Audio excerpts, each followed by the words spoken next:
Agriculture create ಆದಮೇಲೆ culture create ಆಗಿದ್ದು, ಸಂಸ್ಕೃತಿ ಅನ್ನೋದು ಉತ್ಪಾದನೆ ಆಗಿದ್ದು ವ್ಯವಸಾಯ ಸೃಷ್ಟಿಯಾದಮೇಲೆ. ಸೊ ಇದೊಂದು ಮೂಲ ಬೋರ್ಡು, ಸ್ವಿಚ್ ಬೋರ್ಡ್. ಒಂದು ಮನೆ ಒಳಗೆ ಹೆಂಗೆ ಎಲೆಕ್ಟ್ರಿಸಿಟಿ ನೀವು ಪಾಸ್ ಮಾಡಬೇಕು, ಎಲ್ಲೆಲ್ಲಿ ಹೋಗಬೇಕು, ಅದು ಹೆಂಗೆ ಬರಬೇಕು ಅಂತ ಇರ್ತದೋ, ಅದ್ರ ಸರ್ಕ್ಯೂಟ್ ಬೋರ್ಡ್ ಯಾವುದಾದ್ರೂ ಇದೆ ಅದು ವ್ಯವಸಾಯ. ಆ ವ್ಯವಸಾಯ ಮಾಡುವ ಕೃಷಿಕ ಇದನ್ನಲ್ಲ, ಅವನು ಎಲ್ಲರನ್ನೂ ಒಳಗೊಂಡು ಮಾಡೋದು. ತನ್ನಿಂದ ಕೆಳಗಡೆವರೆಗೂ ಯಾರ್ಯಾರಿದ್ದಾರೆ, ಕಸುಬುದಾರರು, ಮೇದಾರ್ ಇರ್ಬೋದು, ಕುಂಬಾರ್ ಇರ್ಬೋದು, ಆಚಾರ ಇರ್ಬೋದು, ಸಕಲೆಂಟು ಕಸುಬುಗಳವರು, ಮತ್ತು ಎಲ್ಲ ಕೂಲಿಕಾರ ಜನಾಂಗದವರು ಎಲ್ಲರೂ ಸೇರಿ ಮಾಡೋ ಅಂಥದ್ದು. ಸೊ ಹೀಗಾಗಿ ಒಕ್ಕಲುತನ ಅನ್ನೋದು ಒಂದು ಜಾತಿಗಷ್ಟೇ ಸೀಮಿತ. ಇದು ಕೆಂಪೇಗೌಡರದು ಬರೀ ಒಕ್ಕಲಿಗಿರದು ಅಂತ ಯಾರು ಭಾವಿಸ್ಬೇಕಾಗಿಲ್ಲ. ನಮ್ಮಲ್ಲಿ ಇಲ್ಲಿ ನಿನ್ನೆ ನಾವು ಪೂರ್ವಭಾವಿ ಸಭೆ ಮಾಡಿದ್ವಿ. ಸತೀಶ್ ನೀವು ಬರಬೇಕು ಅಂತ ಹೇಳಿದಾಗ ನಾವೊಂದು ಸಭೆ ಮಾಡ್ಕೊಂಡ್ವಿ. ನಾನು ನಮ್ಮ ಕೇಶವರಾಜಣ್ಣವ್ರ ನೇತೃತ್ವದಲ್ಲಿ ನಾವೆಲ್ಲ ಬ್ಲ್ಯಾಕ್ ಅಧ್ಯಕ್ಷರುಗಳು, ನಮ್ಮ ಚಂದ್ರಣ್ಣವರು, ದಾನಿಗೌಡರು ಎಲ್ಲ ಸೇರಿ. ಸೊ ಈ ಸಭೆ ಆದಾಗ ತೀರ್ಮಾನ ಆದಂಥದ್ದು ಏನು ಅಂತಂದರೆ, ನಾವು ಸರ್ವರನ್ನು ಒಳಗೊಂಡ ಕೆಂಪೇಗೌಡ ಜಯಂತಿಯನ್ನು ಮಾಡಬೇಕು. ಇದರಲ್ಲಿ ಯಾವುದೇ ರಾಜಕೀಯ ಪಕ್ಷಗಳ ಸೋಂಕು ಇರಬಾರ್ದು.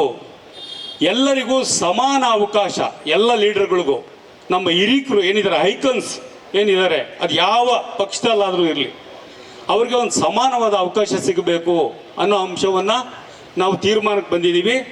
ಹಾಗೆಯೇ ಕೆಂಪೇಗೌಡ ಜಯಂತಿ ಅನ್ನೋದು ಬರೀ ಮೇಲ್ಮುಖ ಚಲನೆ ಅಲ್ಲ, ಅದು ಸರ್ವರನ್ನು ಒಳಗೊಳ್ಳುವ ಕೆಳಮುಖ ಚಲನೆ, ದುಡಿಮೆಕಾರರದ್ದು.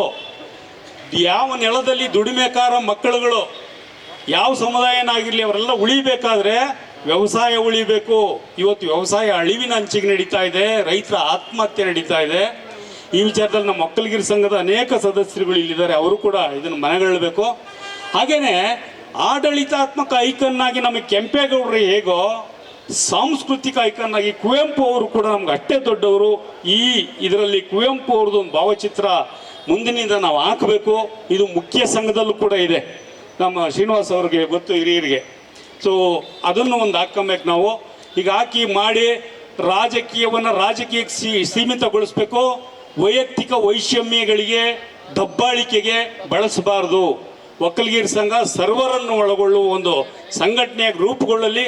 ಇದಕ್ಕಾಗಿ ಒಂದು ಸಮನ್ವಯ ಸಮಿತಿಯನ್ನು ನಮ್ಮ ಕೃಷ್ಣಣ್ಣವರು, ನಮ್ಮ MP ಸರ್, ಮತ್ತು ನಮ್ಮ MLC ಕೃಷ್ಣಣ್ಣವರು ಮತ್ತು ದಾನೇಗೌಡರು, ಚಂದ್ರಣ್ಣವರು ಎಲ್ಲ ಸೇರಿ ರೂಪಿಸ್ತಾರೆ. ಎಲ್ಲರೂ ಸೇರಿ ಒಂದು ಸಮನ್ವಯ ಸಮಿತಿ ಮಾಡಿರಿ, ಕಾರ್ಯಕ್ರಮವನ್ನು ನೀಟಾಗಿ ಮಾಡೋಣ. ನಾವು ಇನ್ನೊಂದು ಅಪವಾದ ಇದೆ ಒಕ್ಕಲಿಗರ ಮೇಲೆ, ದಲಿತರ ಮೇಲೆ, ಹಿಂದುಳಿದವ್ರ ಮೇಲೆ, ಇವರು ಕಿರಿಚಾಟ ಅರ್ಚಾಟ ಹೆಚ್ಚಿರಿ ಸಾಂಸ್ಕೃತಿಕವಾಗಿ ಮಾಡಲ್ಲ, ಗಂಭೀರವಾಗಿ ಮಾಡಲ್ಲ ಅಂತ ಅರ್ಥಪೂರ್ಣವಾಗಿ ಮಾಡೋಣ. ನಾವೇನು ಕಲಿದೇ ಇರೋ ವಿದ್ಯೆ ಯಾವುದೂ ಇಲ್ಲ, ಕಲ್ತ್ರೆ ಎಲ್ಲ ವಿದ್ಯೆನೂ ದಕ್ಕಿಸ್ಕೊಳ್ಬೇಕು.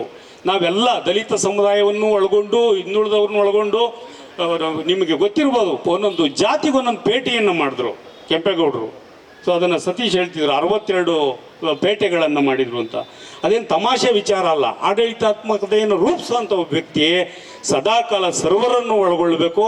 ದುರಹಂಕಾರಿಗಳನ್ನು, ಕೆಟ್ಟವ್ರನ್ನ ಬಗ್ಗು ಬಡಿಬೇಕು. ಅದು ನಿಜವಾದ ಕಮಿಟ್ಮೆಂಟು.